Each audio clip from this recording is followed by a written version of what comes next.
Hi, this is Zach Meir looking at a couple of key markets for November and their prospects on a technical basis. I'm starting off with gold, where it can be seen that there's been a near-term converging triangle formation. There's a February resistance line going through $1,335, which is the level of the 50-day moving average, and an uptrend line from June running through around $310.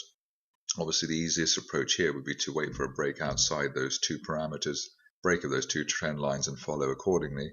The only problem with that is that if you'd done that in October, you would have had a false break to the downside. So there are problems here in terms of such a strategy. It's not that easy.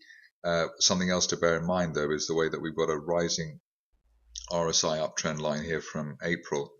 That runs through around the 45 level for the oscillator, and that's a leading indicator on the upside. So we are really looking for an eventual break to the upside here, an eventual retest at least of the 200-day moving average at $1,416, and therefore you'd probably back an end-of-day close above 1,335, the February resistance line, to take this market up towards the 200-day line through later in November. That's even if this market then goes on to fail again for the rest of the year, as it has done so far in 2013.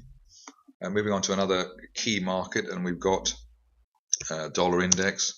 Here, I have to say that in general, I'm not a fan of the dollar. I didn't like and do not like the debt ceiling debacle they've got going on there. Terrible situation with the politics as well on Capitol Hill. It just adds to the existing confusion in the financial markets. What we see here, though, is actually a clear bear trap for the dollar, bears of the dollar, below the 79.80 level. We've already pushed up well above that after that little sort of decline, false break during October. There's also bullish divergence here in the RSI window between the lower price lows. So we are looking at a near-term push to the upside.